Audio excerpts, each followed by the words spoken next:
I'm Scott Stanky from the English department. I do need to go through the quick list of thank yous.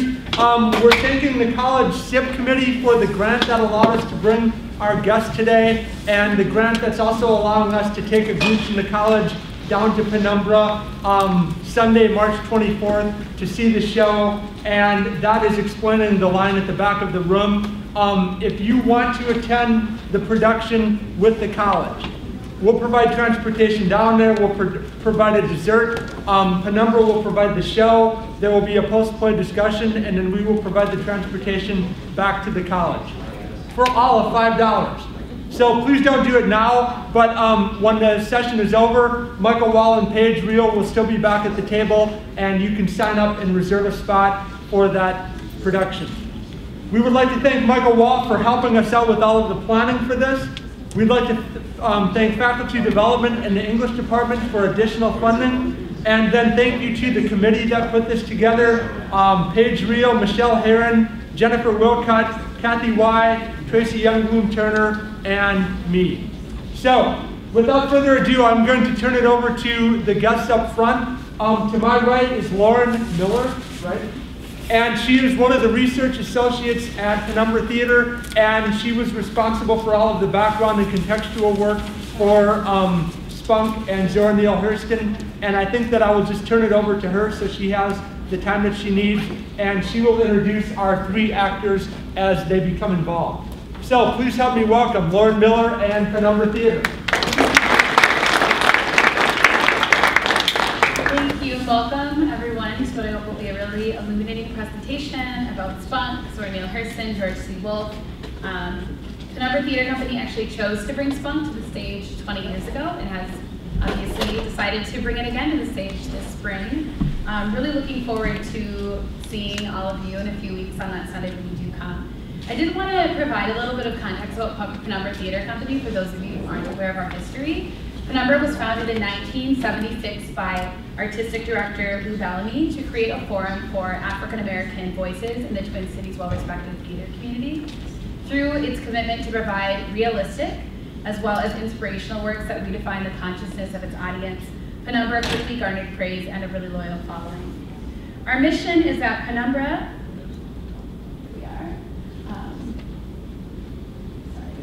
creates professional productions that are artistically excellent, thought-provoking, relevant, and that illuminate the human condition through the prism of the African-American experience. This has been embraced, acknowledged, and recognized by our patrons and audience members for decades now. We're really proud to have cultivated the talents of many respected playwrights, including the late August Wilson, who was a two-time Pulitzer Prize winner. And today, Penumbra remains to be Minnesota's only professional African-American theater.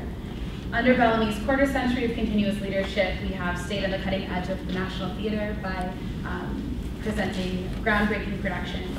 So again, if you get to walk through our doors, definitely excited to see you in a few weeks. So Spunk is the play that we're discussing today, and to begin to understand its nuances, its beauty, and its significance, we will briefly examine the daring life and ethos of author of the original short stories from which George Wolfe uses for Spunk.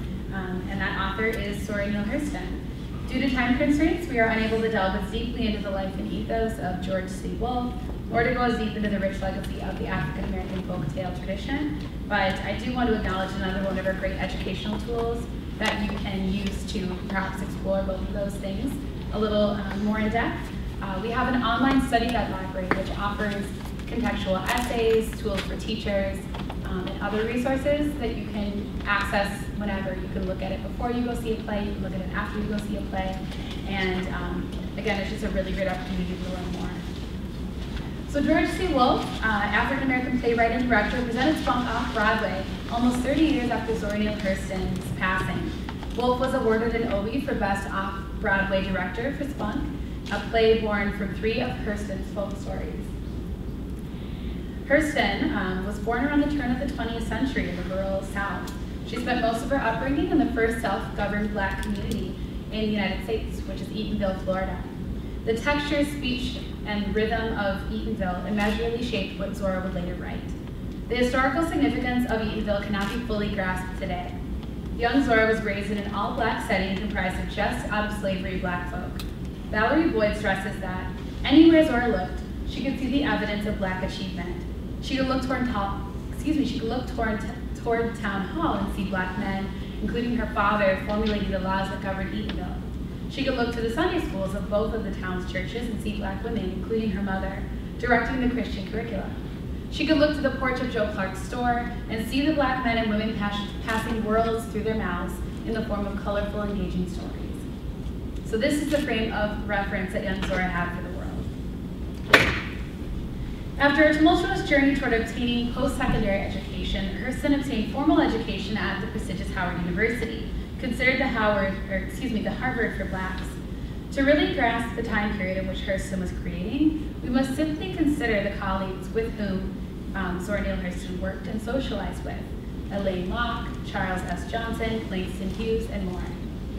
Aware that she was one of the young contributors to what was then termed the Negro Renaissance, she was eager to join forces with others like her, and did so excitedly, such as when she joined the exclusive literary society, the Silas.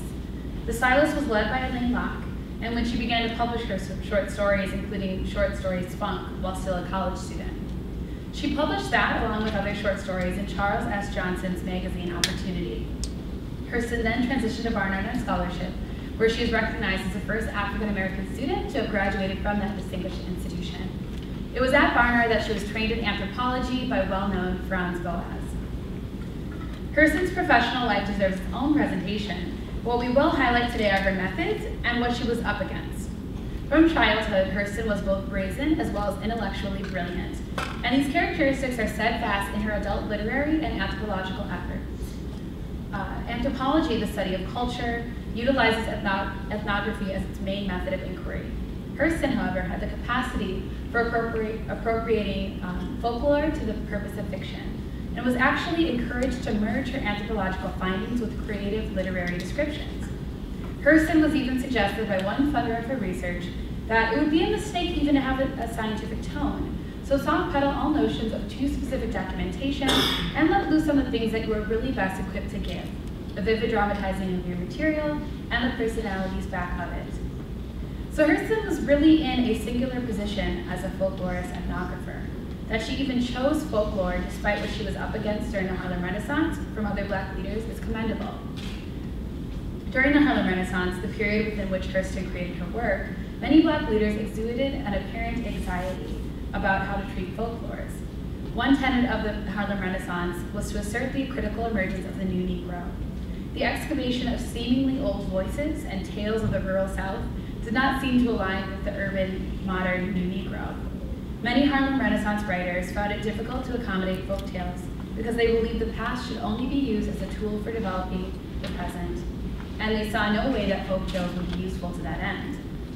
In her autobiography, Hurston describes her ethnographic endeavors as her search for the knowledge of things. That she is searching for knowledge and giving voice to the culture of Black rural South, as well as the Caribbean, is radical when considering the racial climate that situated Black folklore as tomfoolery, illogical, and without value, when in reality Black folklore can be considered the seat of Black culture, tradition, and history. Not only did she defy the attitudes of her contemporaries, but in choosing anthropology, she aligned herself with a long-standing scientific tradition, which lends a credibility to the content. Within the scientific methodology of anthropology, materials gathered allowed her to subvert, or at least call into question, pseudo-folktales which were popular. Lorraine Bethel has pointed out, Black people have always bonded together in order to establish and maintain positive definitions of Blackness, and the most important and common form of this racial bonding has been Afro-American folk culture, the musical, oral, and visual artistic expressions of Black identity that have been handed down from generation to generation. So this is critical when we consider the historical context of deliberately distorted images of which Hurston and others like her were up against in their presentation of authentic Black folktales. Already a commodity since the economically lucrative system of race-based slavery, Blackness became an additional cultural commodity through blackface and minstrelsy. T.D. Rice, the infamous first blackface performer in 1830, was struck by what he perceived as the dazzling spectacle of Black singing. He mimicked what he witnessed, coerced the Black performer into giving him his clothing, blackened his face, and performed successfully soon thereafter. This blackness was manufactured and served a justification for continued white subjugation of Black people. White performances of blackness sometimes were providing whites their only reference point and representation of blackness in black culture. It was in this milieu, rife with stereotypes, that Hurston attempted to share and showcase authentic black cultural expression. In addition, many apprehensive Harlem Renaissance leaders were opposed to folktales due to the racist images of folktales popularized by white folk humorists such as activist Roy Cohen, Irvin Cobb, and E.K. Means, who deliberately twisted black folktales, going so far as to provide erroneous dialect. Unfortunately, these and others who claim to present the traditional folklore of African American people actually presented racist and deceptive propaganda tools.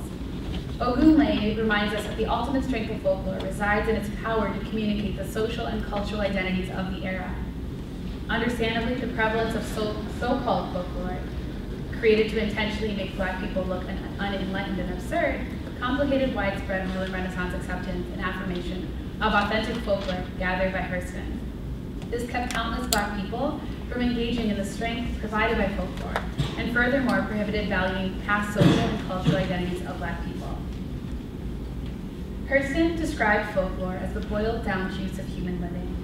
To her, folklore represented the essence of what a people create out of their specific life experiences and location in the world. She described, in folklore, as in everything else that people create, the world is a great big old serving platter, and all the local places are like eating places. Whatever is on the plate must come out of the platter. But each plate has a flavor of its own, because the people take the universal stuff and season it to suit themselves on the plate. African American folk tales are multidimensional. They contain morals, lessons, and serve as entertainment. One critical aspect of them is the way in which they illuminate the various unrequited wishes, as well as the unheard and ignored voices of black women and men. Hurston termed these wishes, manifested through the voices of black women and men in these tales, wish fulfillment projections, referring to an entity sometimes manifesting in the form of a folk hero that people dream up in order to compensate for weaknesses, voids, or spring desires. So beyond mere entertainment, these wish fulfillment projections are rooted in the desires and creative imagination of the people who need them to survive. Lorraine Bethel underscores the particularity of Hurston's folktales. Bethel writes, black women have a long tradition of bonding together in a community that has been a source of survival information and psychic and emotional support. We have a distinct black woman-identified folk culture based in our experiences in this society, symbols, language, and modes of expression that specifically reflect the realities of our lives as black females in a dominant white male culture. Hurston's authentic engagement with black women-identified folklore resulted in her discovery of political statements. These political statements are symbolized through wish fulfillment projections, based in the lived experiences of the folk from whom she gathered her stories. Folktales are created out of culturally specific, historically situated experiences that allow those creating them to make sense of their lives and to endure and transfer their wisdom amongst one another. Black women-identified folklore is rooted in a specificity that illuminates larger universal truths to all those who encounter it, and particular culturally specific truths to those within the same cultural community. So this is George Sewell. Bell Hooks describes him as a producer and director who seeks to disrupt the conventional patterns of domination and the race, class, and sex hierarchies that have been enshrined in American theater. This is evident in a myriad of ways that we can especially note with his stage adaptation of 3 of Zora's folktales in Spunk. First, Wolfe complicates classist expectations of dialect, explaining that he wanted to create a very elegant piece, and Zora's language is incredibly elegant. We see that Wolfe refuses notions of Southern dialect as backwards or uneducated. African and African American theorists and historians Ogunleye and Asante emphasize that folklore is part of the African American's 300-year-old oral tradition called orature. How better than to document that long-standing tradition than by capturing it in its original language and textures? This has been a point of contention, stretching back to the Harlem Renaissance and perhaps even further. Most writers of folktales did not attempt dialect then, and even when Wolfe adapted Hurston's stories, the approval of standard English to translate the original dialect was ubiquitous. In the script notes for the director, Wolfe suggests that the rhythms of the dialect be played instead of the dialect itself. A subtle but important distinction. The former will give you Zora, the latter will give you Amos and Andy. I also wanted to share an excerpt from an interview with George C. Wolfe, where he talks about this kind of complicated and very technical language, and his experience getting his actors in the original staging of Spunk to kind of embrace this and speak it. When I was doing Zora Neale Hurston's Spunk, all these black actors came to auditions with such arrogance and hostility because the script was dis and dat and dees and does, and then they tried to speak the rhythm of the language and they couldn't do it. They did not have the technical skills. They had the arrogance to mock what Zora Neale Hurston had captured, but they didn't have the skills as actors to do the language. And then he refers one line that's particularly rife with a lot of very particular words and rhythms unique to Black Southern vernacular. So he says in reference to that line, "Say that line. The rhythmic structure of that line is as intricate as anything you'll find in Shakespeare." But they dismissed it and then couldn't do it. I loved it. This line evoked the Southern cadences. I mean, so much of what is fascinating about Southern Black culture is that buried in those cadences are these African lost languages that when spoken, come out. That's what jazz is, us releasing our lost languages. That's what dance is, releasing those lost languages that are buried inside us. It is this emphasis on the authenticity of Black Southern dialect and ways of communicating, as well as the staging of folk tales in a way that honors the original telling of the folk tales, that we will now explore. With this note, Wolfe impresses the significance of understanding the particularities of Black speech as found in authentic Black Southern speech traditions, as opposed to misrepresentations of Black vernacular found in popular cultural media. We will also focus on the wish fulfillment projections in Black female voice. So I did want to introduce the actors beside me. I didn't do that in the beginning, did I? Not this time around. So to my immediate left is Linnea Dublett, who will be reading, oh yeah, you can clap.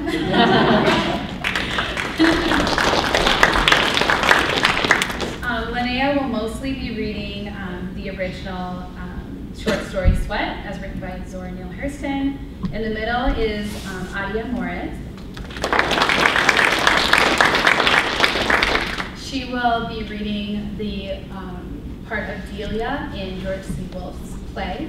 And then all the way in the end is Trey Sayers. Okay, and Trey will be reading mostly the part of Sykes in the play as well. So Linnea will actually start us off with the beginning section of Hurston's folktale Sweat.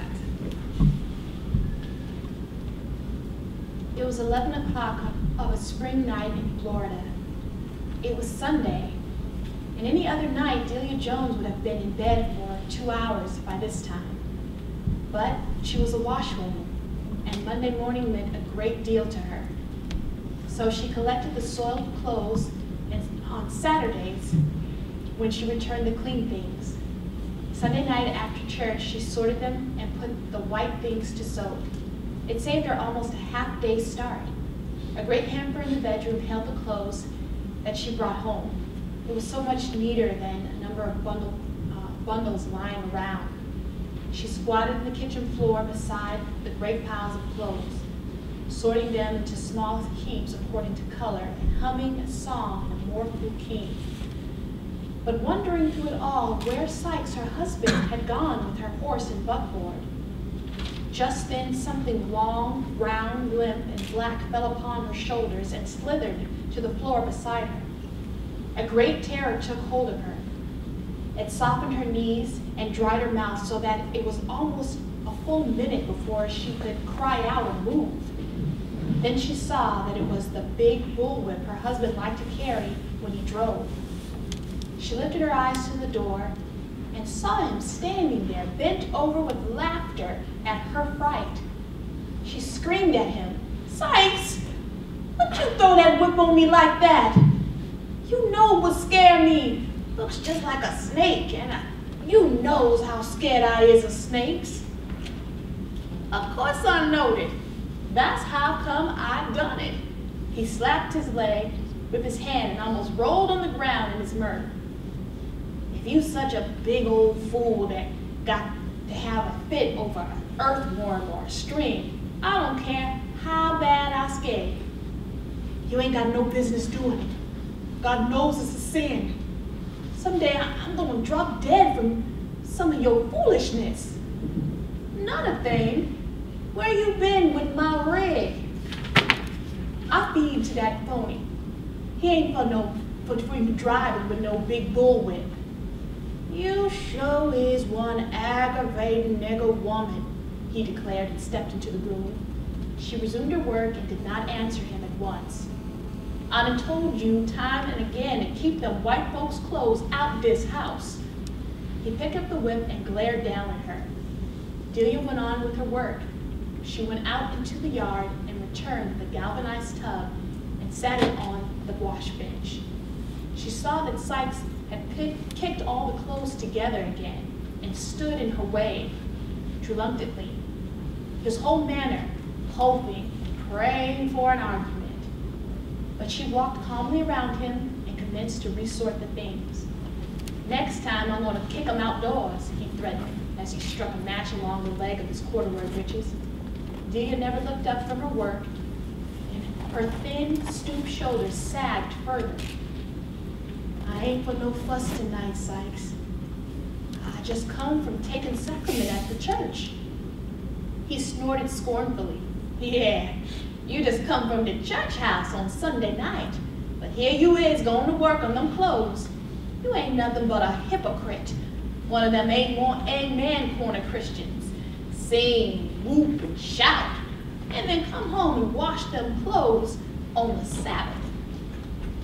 He stepped roughly upon the whitest pile of things, kicking them helter-skelter as he crossed the room. His wife gave a little scream of dismay and quickly gathered them together again. Sykes, you quit grinding dirt into these clothes. How can I get through Saturday if I don't start on Sunday? I don't care if you never get through. Anyhow, I done promised God and a couple of other men I ain't gonna have it in my house. Don't give me no lip either, else I'll throw them out and put my fist upside your head to boot.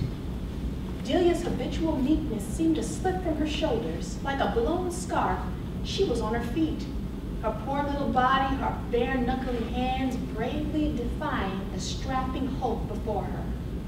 Look at here, Sykes. You done gone too far. I've been married to you 15 years and been washing 15 years. Sweat, sweat, sweat, work, sweat, cry, sweat, pray, and sweat. What's that got to do with me? He asked brutally. What's it got to do with you, Sykes? My tub of suds fill your belly with fiddles more times than your hands filled it. My sweat done paid for this house, and I reckon I can keep on sweating in it. She seized the iron skillet from the stove and struck a defensive pose, which act surprised him greatly, coming from her. It cowed him, and he did not strike her as he usually did. Now you won't, she panted. That old snaggle-tooth black woman you running with ain't coming here to pile up on my sweat and blood. You ain't paid for nothing on this place, and I'm gonna stay right here till I'm tooting out foot foremost. Well, you better quit getting me riled up, else they'll be toting you out sooner than you expect. I'm so tired of you. I don't know what to do. God, I hate skinny women. A little awed by this new Delia, he sidled out the door and slammed the gate behind him. He did not say where he was going to go, but she knew too well. She knew very well that he would not return until nearly daybreak also. Her work over, she went on to bed, but not sleep at once. Things had come to a pretty pass. Thank you. Again, I want to remind everyone,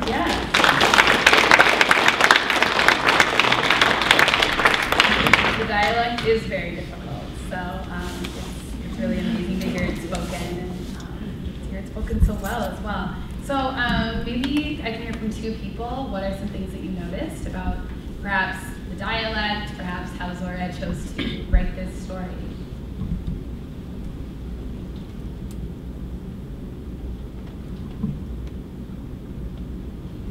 Yes, in the back.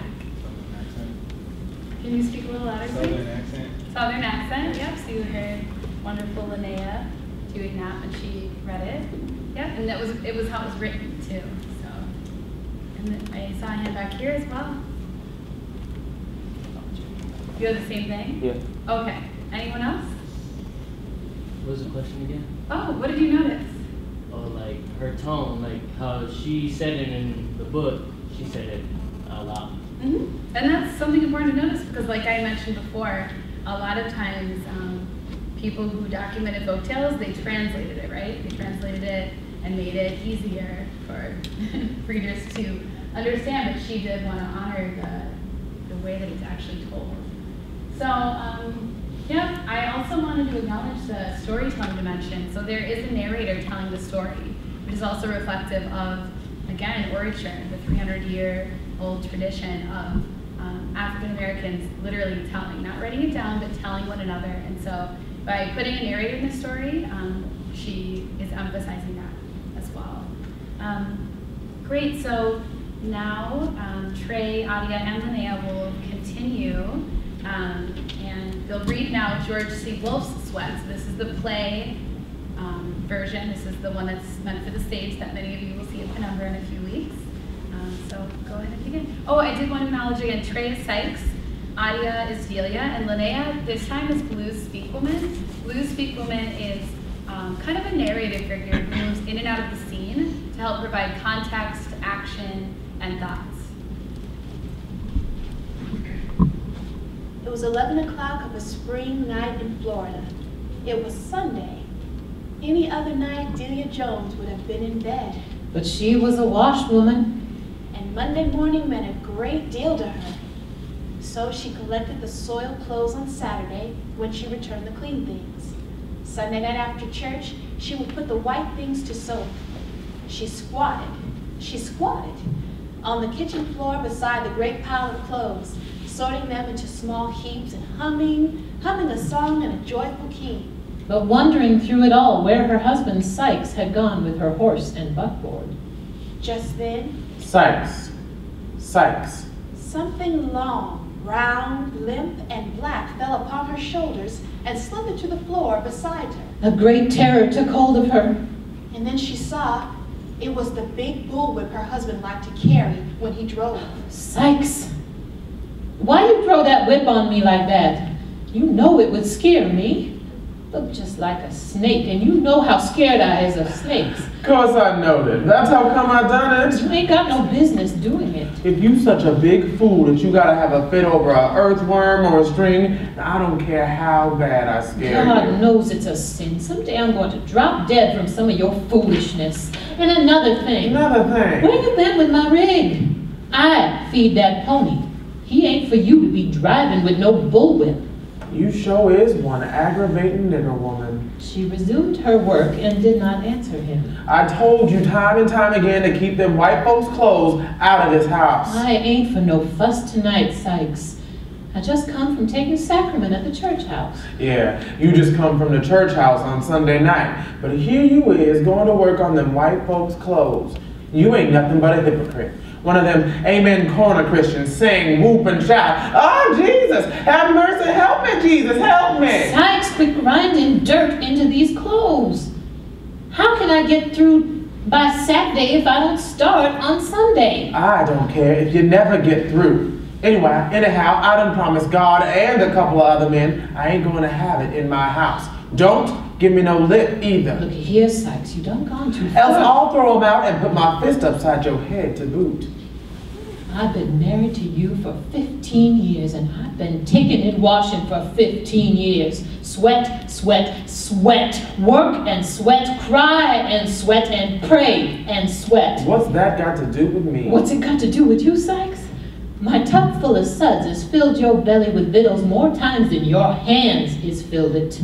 My sweat is done paid for this house, and I reckon I can keep on sweating in it. She seized the iron skillet from the stove and struck a defensive pose. And that old snaggletooth yellow woman you running with ain't coming up in here to pile on my sweat and blood. You ain't paid for nothing on this place, and I'm going to stay right here until I'm toted out foot foremost. Well, you better quit getting me riled up, else they'll be toting you out sooner than you expect. I'm so tired of you, I don't know what to do. God, how I hate skinny women. A little awed by this new Delia, he sidled out of the door and slammed the back gate after him. He did not say where he had gone, but she knew too well, she knew very well, that he would not return until nearly daybreak. Her work over, she went on to bed. But not to sleep at once. Thank you.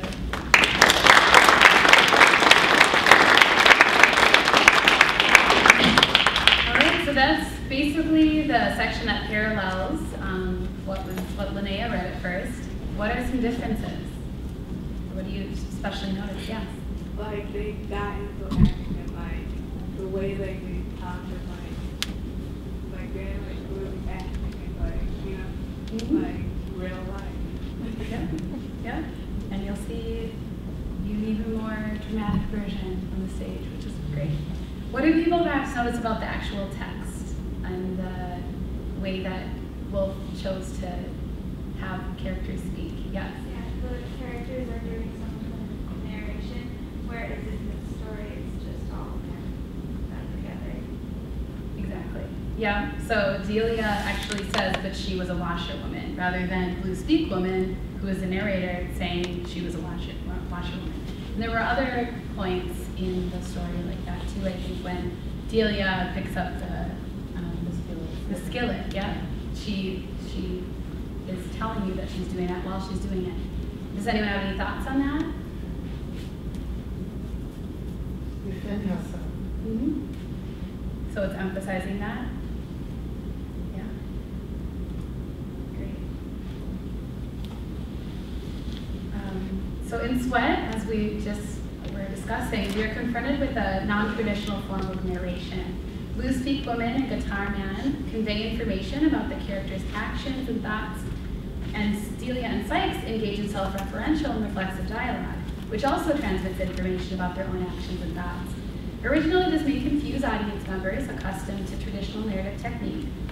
And having Delia speak on behalf of herself rather than just being spoken about, this technical choice highlights the oral nature of folk tales, while also emphasizing Delia's Black female subjectivity.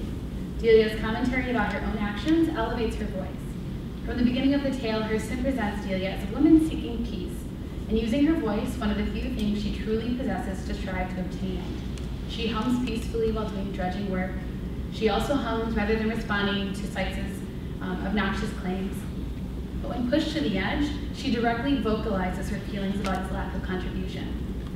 Another important element of voice inherent to the original folktales, heard in this passage and also intentionally maintained by Wolfe, is the original Black Southern dialect. Post-colonial Kenyan novelist and theorist Theon Go posits the importance of language and cultural understanding. Reflecting on his early relationship with his native tongue and the English colonizers of the state, he considers the power of language in shaping one's understanding of the world. In a U.S. context, he says, we know the pain endured by Africans who were forbidden by speaking their native tongues once subjected into enslavement. In embracing this original speech for the stage production of Hurston's stories, Wolfe conveys a knowingness of how language carries culture. Changing the dialect would truly change the story. Wolfe's decision to keep Delia's reprimands in Black Southern dialect must be valued. And a third layer at work in Sweat is the beautiful cacophony of multiple voices telling the story. This parallels a critical method within African American oral traditions, call and response. This method is communal and provides a basic model that depends and thrives upon audience performance and participation, all of which works together to ensure that the art form is meaningful and functional to the entire community. Again, functionality and meaning is important to the African American folk tale tradition, so Wolfe's intentionality around highlighting this in telling the story is critical. So Linnea, I'll have you continue to read Hurston's Sweat. The sun had burned July to August.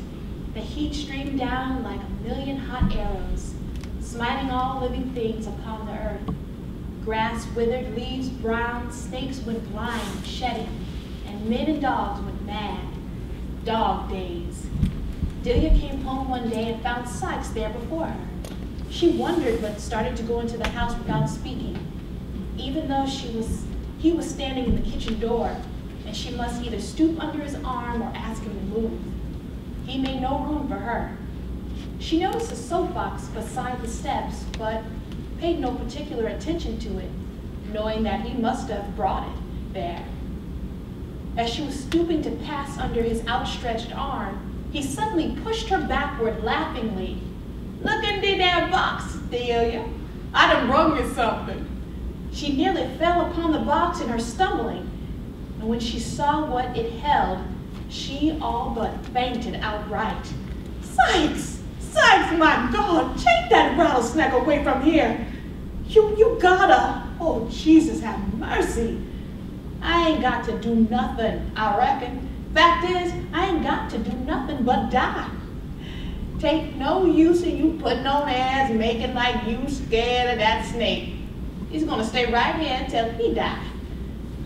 He wouldn't bite me, cause I knows how to handle it. Know how? He wouldn't risk breaking out his fangs getting your skinny legs. Nah, Sykes, don't keep that thing round here to scare me to death. You knows I'm even feared of earthworms. That'd be the biggest snake I ever did see. Kill him, Sykes, please. Don't ask me to do nothing for you. Going around trying to be so damn obstreperous. Nah, I ain't gonna kill it. I think a damn sight more of him than you. That's a nice snake, and anybody don't like him just can hit the grit. That night she broached the subject soon as Sykes sat down to the table. Sykes, I want you to take that snake away from here. You didn't starve me, I put up with you. You didn't beat me, and I took that. But you done killed all my insides bringing that vomit in. Sykes poured a saucer full of coffee and drank it deliberately before he answered her. A whole lot I care about how you feel inside and out. That snake going no damn where till I gets ready for him to go. So far as beating is concerned, you ain't took near all that I got to give you. You stay around me. Delia pushed back her plate and got up from the table. I hate you, Sykes, she said calmly. I hate you the same degree that I used to love you. I done took and took all my belly full up to my neck. That's the reason I got my letter from the church and moved my membership to Woodbridge, so I don't have to take no sacrament with you. And I don't want to see you around me at all, laying around with that old woman. All you wants to, but going away from me in my house. I hate you like a suck-egg dog. Sykes almost let the huge wad of cornbread and collard greens he was chewing fall out of his mouth in amazement. He had a hard time whipping himself up to the proper fury to answer Delia. Well, I'm glad you does hate me. I'm so tired of you hanging on to me, and I don't want you. Look at you, old stringy old neck. Your raw, bony legs and arms is enough to cut a man to death. You look just like a devil's old doll baby to me. You can't hate me no worse than I hate you, and I've been hating you for years. You old black hide, don't look at nothing. Don't look like nothing to me but an old passel, a wrinkled up brother with your old flapping yays on each side like a buzzard wings. Don't think I'm going to run away from my house neither. I'm going to tell these white folks about you. Yes, sir. The very next time you lay your hands on me, my cup done run over, Delia said with no sign of fear. And Sykes departed from the house threatening her, but made not the slightest movement to carry out any of them. That night, he did not return at all, and the next day, being Sunday, Delia was glad that she did not have to quarrel before she hitched up her pony and drove the 4 miles to Woodbridge. She stayed stayed to the night service, Love Feast, which was very warm and full of spirit, and the emotional winds her domestic trials were born. far and wide, so that she sang as she drove homeward. Jordan River, black and cold, chills the body, not the soul. And I wanna cross Jordan, a calm tide. Thank you.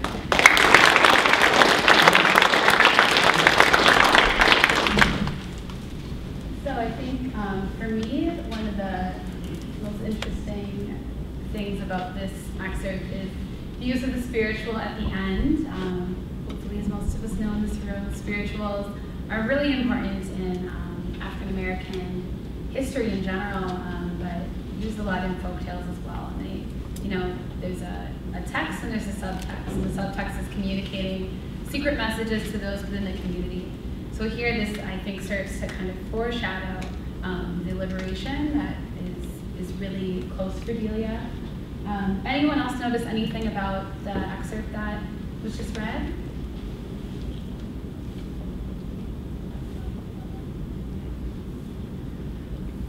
All right, so I'll have all of you then read the final section of George C. Wolfe's version of the play, and then we'll have question and answers after that. She came from the barn to the kitchen door and stopped and addressed the snake's box. What's the matter, old Satan? You ain't kicking up your racket? Complete silence. Perhaps her threat to go to the white folks had frightened Sykes. Perhaps he was sorry. She decided she need not bring the hamper out of the bedroom. She would go in there and do the sorting. So she picked up the pot-bellied lamp and went in. The room was small and the hamper stood hard by the foot of the white iron bed. Said, I want to cross Jordan in calm. There lay the snake in the basket. She saw him pouring his awful beauty from the basket upon the bed.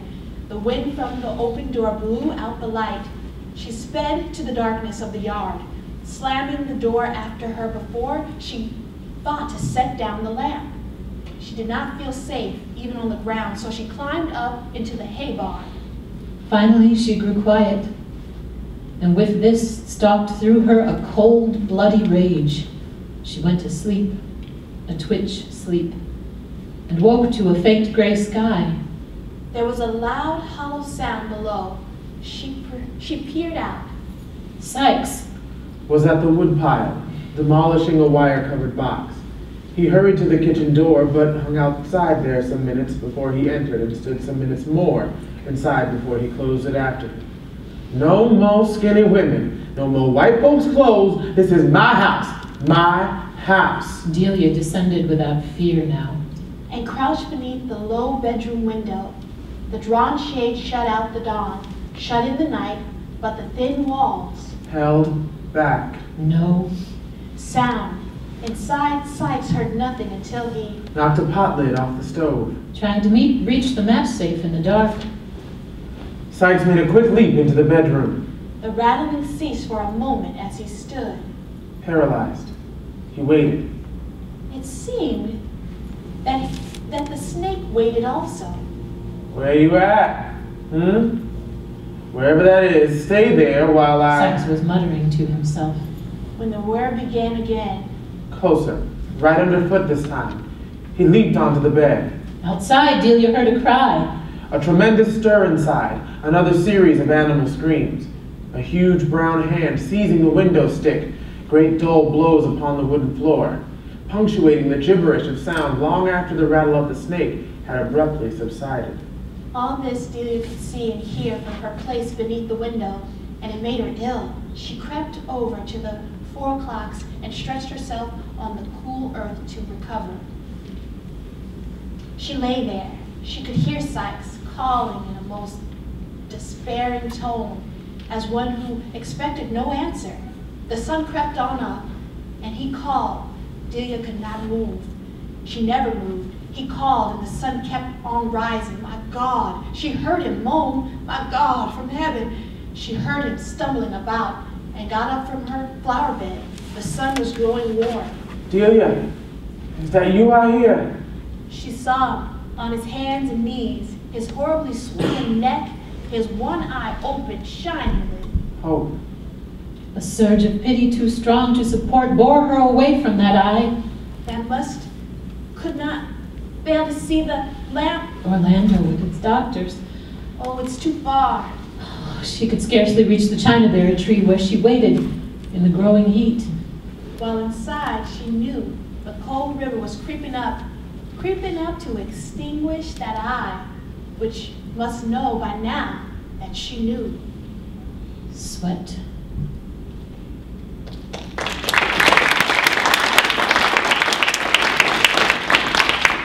So when it's staged, it's a little clearer, but Sykes does die because of the snake that he brought into the house to terrorize his wife. I'm just going to read a little bit more here and then open it up for thoughts, questions, etc. Sykes can be conceptualized as a parasite. He exploits sexual labor and capital labor from other black women. The sweat, sweat, sweat, work and sweat with nothing in return that Delia has invested in him for 15 years represents his manipulation of the capital labor of his wife. Delia was of economic value for Sykes, but his lover, Bertha, was of sexual value. Sykes' persistent oppression escalates Delia's anger, and in having Delia verbalize her own emotions and speak with her own voice, Wolfe underscores significant wish fulfillment, projections, and morals for the intended black audience to take away. And I think I'll just end there because I'm a lot more curious about thoughts that you all have. Especially for those of you who are reading this right now in your classes, yeah. Yes? Well, I read the book in class, and the last sentence or the line in the story that he knew that she knew that. I didn't really understand what it really meant. Can you explain it anyway? Well, I think the beauty in literature in general is that there are multiple interpretations. But that is something that I've actually been considering. I think, so you read the short story, or you read the short story? Okay. I think that how I interpret it is that in that final scene, Delia could have made efforts to save him, and she chose not to. And so in that final scene, in that final moment of his life, Delia is recognizing that he's aware that he didn't, or that she didn't help him. Does that make sense? That's how I interpret it. I don't know if there are other people who think it means something differently, but that's pretty important when, again, this recurring line, sweat, sweat, sweat, even though he was really oppressive and just cruel to her for years and years and years, she did make efforts to sustain him and to let him live. And in that final moment, she completely let him die, you know? So. And I was also wondering, like, how it says, like, the cold river, like King River or something like that. And, like, before then, she was singing the song about the Jordan River and how it shows the body, not the soul. I kind of wondered, was there any, like, connection between that? I think so. I think you just made the connection. Yeah. Yeah, that's definitely intentional as well, because I don't think a lot of things in folktales aren't meant to be taken literally. Again, there's the text, and then there's the subtext that those in that specific community who develop the folktale understand. And so I definitely think that that is a river, a symbolic river that is, you know, it's a life force for Delia, but it's bringing death to the oppressor, which in this case is Sykes. Again, my interpretation. Other thoughts about that, or maybe something else that came up for you? It was really nice to actually hear how the story is supposed to be read, projected and such. It kind of gives you goosebumps as to the distinct differences between dialogue and then just the explanation, as well as reading it yourself and the voice in your head interpreting it. It's very nice to get that contrast. Thanks again to the actor. I agree. That might be a good segue. I hate to be the bad guy again. But if you really want to hear this really well, for only $5 at the table in the back corner, you can come with us on Sunday, March 24th, down to Penumbra, hear the entire production, kind of what he was suggesting, and be able to kind of, you know, I like that, the voice in your head compared to what the actors and actresses will share with us. Paige and Michael are at the back table for $5. You can get your ticket. Otherwise, could you please help me in thanking Lauren and the rest of the class?